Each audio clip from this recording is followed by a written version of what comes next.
Olá, que alegria estar aqui com você. Hoje falando sobre a Semana Santa, né? Que nós que viemos de cultura católica, luterana, anglicana, né? E agora experimentando o Evangelho e fazendo parte da Igreja Batista, muitas vezes a gente não sabe como é, agir nesse momento, né? Como estar aí diante desse momento, né? Então, tem muitas tradições aí se misturando. E a gente quer trazer esse esclarecimento para você, tá? Para você poder entender esse momento e como se portar diante desse momento. Primeira coisa, a gente quer falar aí da unidade à liturgia diária, né? O século IV, com a paz de Constantino ali, né? Constantino, em 313 depois de Cristo, leva o cristianismo à paz. Segundo relatos, né? Ele teve uma visão, né? Onde o Senhor Jesus chega para ele e manda ele botar o símbolo da cruz nos escudos, que ele iria vencer a guerra contra seus inimigos, né?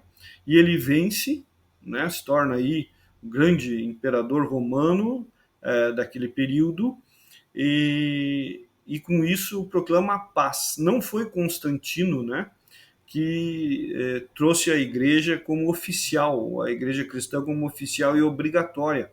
Isso aí eu anotei aqui, ó, foi Teodósio I em 380, né, bem depois da paz de Constantino, certo? Então, essa realidade agora, o cristianismo deixa de ser uma religião proibida, uma religião não desejada no Império Romano e passa a ser permitida, né? Com isso, o que acontece?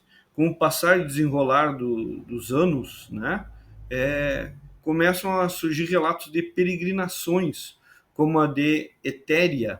Etéria ou Egéria é uma senhora que fez a peregrinação e ela faz um relato dessa peregrinação à Terra Santa, coisa que até hoje, né, é feito por muitas pessoas, né?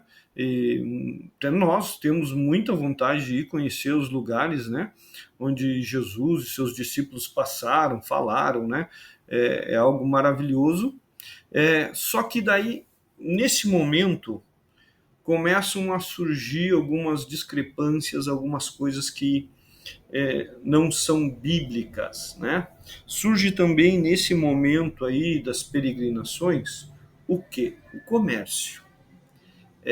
O comércio, porque agora nos lugares sagrados, e essa expressão eu até anotei aqui, Eusébio de Cesareia foi o primeiro a usar essa expressão, lugares sagrados, né? Estavam construindo igrejas, catedrais em cima desses lugares, o Santo Sepulcro, né? Todos esses lugares assim. E daí começou a surgir aí, né, aquelas as relíquias, as coisas dos mártires, né, que daí surge como santos, né? Então, o dedo de Pedro, né, o anel de João, sabe, o pedaço da cruz de Cristo, e até pelo próprio Império Romano, Helena, mãe de Constantino, é uma compradora compulsiva desses itens entre aí sacros, né? Entre aspas, sacros. E esse comércio pega fogo, né? É uma nova via. Então, que nem diria aí o Luiz Saião, citando ele aí, se fosse juntar todos os pedaços dos santos, ia ter aí, Pedro ia ter 20 metros de altura, né? De tanto osso que foi vendido, Pedro, João, e daí a gente fica vendo que as coisas começaram a degringolar. Também aí, a partir do terceiro século, começou a surgir as indulgências. Que eram as indulgências? Recebi uma penitência aí de fazer jejum, ou de orar tantas Ave Maria, tantos Pai Nosso, em vez de fazer isso, eu vou dar uma oferta em dinheiro, vou pagar. E daí as coisas começaram a degringolar, né? Começaram a se perder aí. E a peregrinação, naquela época ali, não era algo, era algo individual. não era algo estipulado. Começou, e os livros de história trazem esse detalhe, começou mais a ser periódico com Helena, mãe de Constantino, né? Por causa de uma tragédia familiar, Helena começa a peregrinar, segundo, por dois objetivos. Primeiro, para buscar Cristo. Segundo, para pedir perdão, né, pela coisa horrível que Constantino fez. O que o maravilhoso Constantino que se converteu fez? Fausta, né, a esposa de Constantino, teve um caso com o filho mais velho dele, Crispo.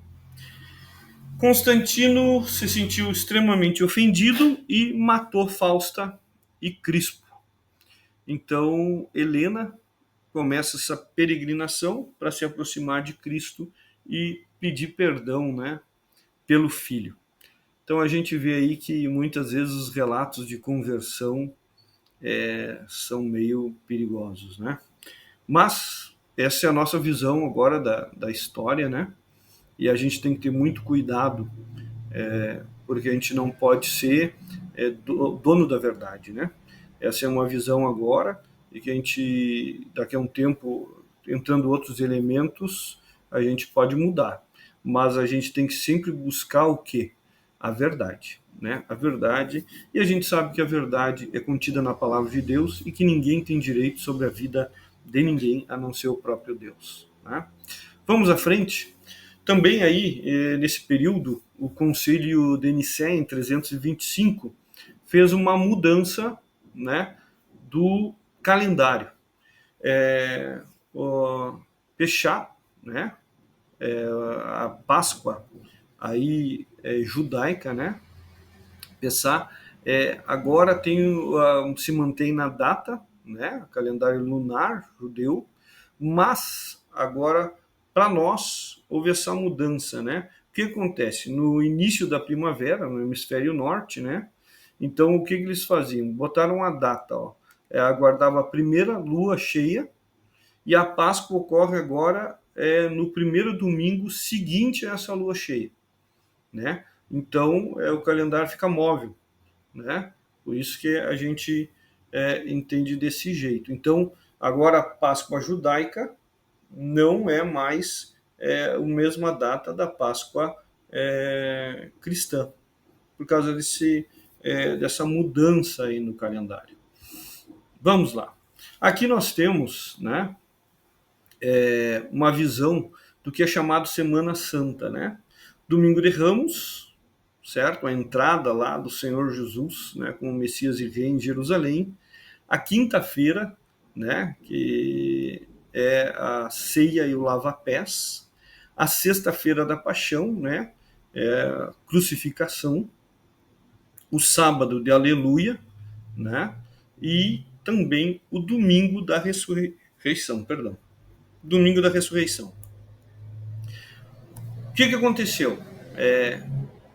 A ruptura agora teológica se dá basicamente, né, na reforma protestante. Os reformadores, como diz o texto, não queriam abolir a celebração da obra de Cristo. Não. Eles queriam remover o que eles consideravam excessos de liturgia. E esses excessos de liturgia, essas coisas, estavam tão em voga, estavam dominando tanto esse cenário, que a mensagem central estava sendo esquecida, obscurecida. Então agora a reforma protestante veio fazer um rompimento, certo? Vamos ver o que eles fazem. Martim Lutero, né, manteve grande parte, por isso que os luteranos têm grande parte, assim como a Igreja Católica, né? Ele só diz o seguinte, ó, isso aí é para instrução, não é para salvação, né? Apesar que nós temos que relembrar, né, que a Igreja Católica, tanto como a Igreja Luterana, a Anglicana eu não tenho certeza, não vou me manifestar, eles não consideram a Semana Santa como um sacramento, não é para salvação. Tá? Até tá ali o protestantismo moderno, né, sacramento, mas não no sentido de salvação, tá? Então eles mantiveram essa ideia aí de Lutero, na Igreja Luterana, né, que é para instrução, é uma tradição que serve para instrução. Tá? Já Calvino chutou o pau da barraca. Calvino não aceitou de forma nenhuma, aboliu essas festas, né? Para ele tinha que ser regulada pela Bíblia, né? Tinha fervor na pregação, na paixão, né? Então, para ele, não servia esse tipo de festa, né? Como eu falei, o protestantismo moderno, aí, representado pelos luteranos, anglicanos, né, manteve os rituais tradicionais, continuou a continuidade da história, né, desde que quando surgiu lá, e a liturgia estruturada, né, e sacramentos. Como eu falei, a Semana Santa não é um sacramento, mas há rituais de sacramentos nesse período, né? A ceia mesmo, né? A comunhão ali. Então a gente vê essa realidade, ok? Só lembrando que os sacramentos, nós não temos sacramentos, tá? Os sacramentos seriam ações que ajudariam para a salvação das pessoas, colaborariam. Nós não temos. A nossa única colaboração e suficiente colaboração é Jesus Cristo como Senhor e Salvador. Não importa seu caso, não importa. Não. Havendo arrependimento dos meus pecados, aceitação de Jesus como Senhor e Salvador, eu vou ser salvo. Ok? O protestantismo, né? E daí estamos falando dos evangélicos e pentecostais, uma rejeição de procissões católicas. Por que as procissões católicas? Geralmente as procissões católicas são feitas para santos. E daí nós temos que entender uma coisa. Tem a dulia, que é a veneração, certo? A latria, que é a adoração, e a hiperdulia, vamos dizer que é uma veneração mais elevada. Nós já explicamos isso aqui em uma quarta-feira de estudo, né? O nosso coração, ele não consegue, muitas vezes, separar essas coisas. Fazer ali, não, eu vou venerar, e veneração dizer, Paulo é um cara exemplar, um cara maravilhoso, eu tenho que seguir os exemplos de Paulo, olha as atitudes dele, que maravilha, né? Fazer essa veneração. Mas se eu faço uma procissão para Paulo, se eu ando de joelho pedindo a Paulo que interceda para mim a Deus, se eu acendo vela para Paulo, ou para Pedro, ou para Maria, ou para quem seja, isso se caracteriza na palavra de Deus por idolatria. Tá? Idolatria é algo abominável, foi por causa da idolatria que o povo judeu foi para o exílio, foi condenado, rejeitado, e Deus, pela sua misericórdia, o trouxe de volta, né? E muitos deles ainda não conhecem a Cristo Jesus por causa da dureza do coração. Mas a gente vê a obra no deserto mesmo, né? Deus purificando, e depois na diáspora. Então nós temos aí a idolatria como algo muito perigoso. Eu posso ir numa romaria, eu posso ir numa procissão? Não. Se tu é cristão, se tu aceitou Jesus como Senhor e Salvador, não. Né? Paulo nos instrui lá, vamos comer pãozinho de Santo Antônio. Não, querido. Não, porque se a gente sabe ser consagrado ao santo, nós não comemos. Aquilo não significa nada para nós. O santo ou não santo não significa nada para nós. Mas nós temos que ter consciência de que as pessoas que estão nos olhando veem isso como se nós estivéssemos nos entregando, consagrando e aprovando essas obras deles. E nós não fazemos isso. Nós não participamos de romaria, nós não participamos de coisas onde o ecumenismo vai levar as pessoas a pensarem que nós aceitamos tudo, né? Nós não aceitamos tudo, né? E isso é uma das coisas que nós temos que ter bem clara na nossa mente. O nosso Deus é único e exclusivo, por isso que nenhum cristão batista deve ser, né, de alguma filosofia, né, deve ser maçom, deve ser ou qualquer outra coisa. Por quê?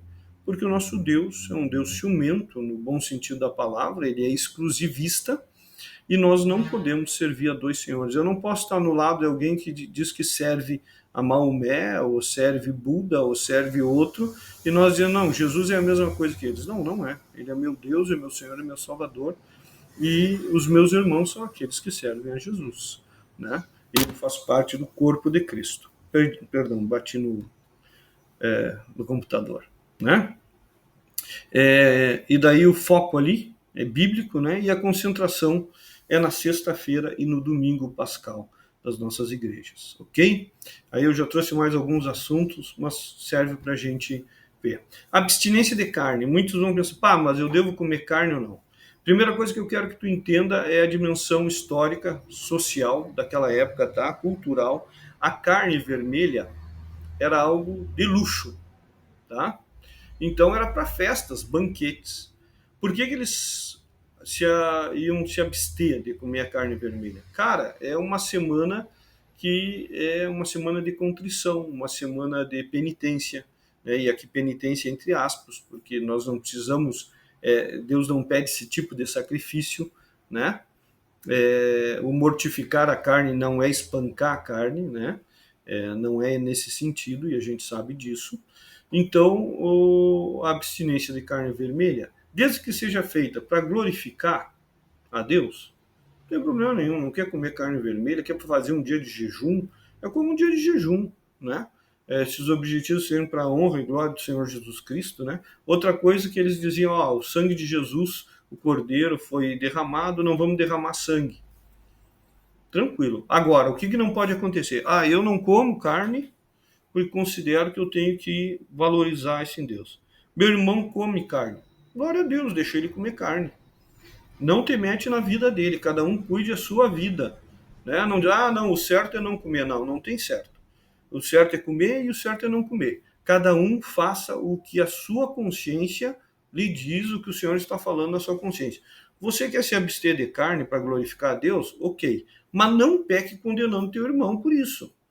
Não lança um peso sobre a vida do teu irmão porque tu acha que é certo fazer alguma coisa.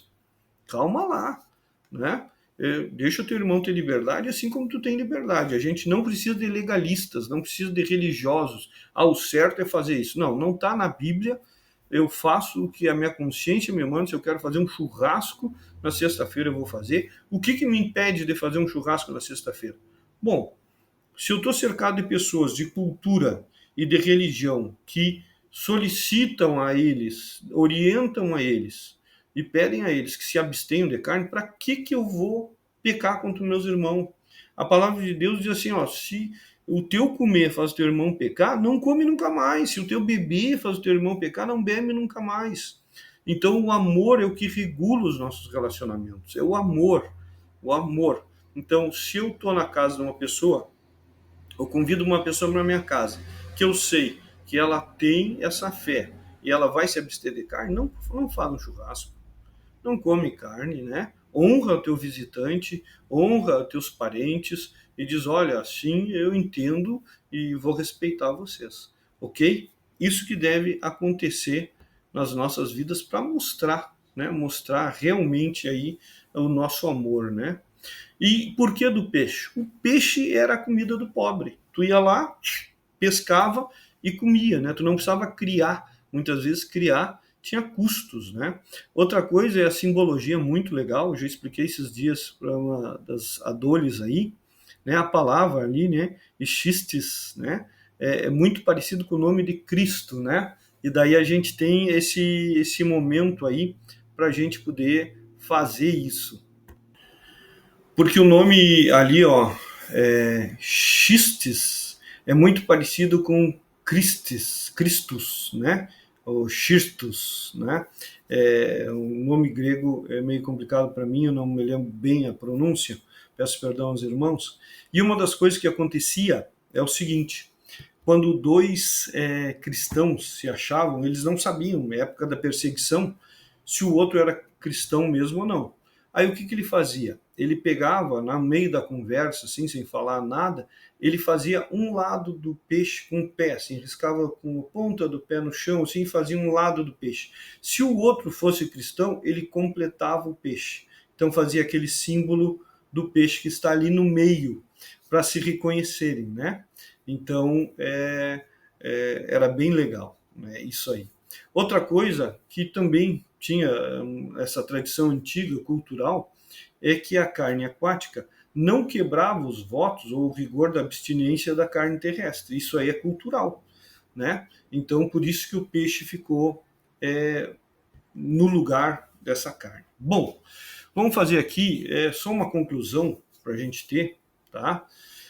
Na lente católica e ortodoxa, mantém uma liturgia densa, rica em símbolos visuais e ritos penitenciais contínuos que remontam os primeiros séculos, tá? As penitências. A penitência, infelizmente, é algo que leva ao homem, mesmo que esse não seja o propósito, a se tornar religioso. Porque tu faz a penitência para ser aceito por Deus. E a única forma de nós sermos aceitos por Deus é através de Cristo Jesus. Ele pagou a maior penitência. Ele pagou o preço. Então, nós não precisamos agora pagar o preço da penitência. Nós temos que nos esvaziar. É diferente. Eu não preciso agora sofrer para agradar a Deus. Eu já agrado a Deus. Eu preciso agora me esvaziar para que Deus cresça em mim. Cristo vive em mim, a minha vida agora seja de Cristo, certo? Já a lente protestante tende à simplificação litúrgica, focando na centralidade e na clareza da pregação bíblica sobre a cruz e a ressurreição. E terminamos dizendo, independente da vertente, a Semana Santa permanece como um momento máximo da reflexão cristã. A morte e a ressurreição de Jesus é o centro do Evangelho, um período onde múltiplas tradições convergem em respostas à mesma pergunta sobre a identidade e o propósito da fé no mundo, né? Essa foco que nós queremos. Esse é um momento de celebrar, é um momento de também se arrepender, é um momento de comunhão, de transformação e de levar a palavra de Cristo, essa obra maravilhosa, a todas as vidas. Espero que isso tenha te ajudado, que Deus te abençoe e te guarde.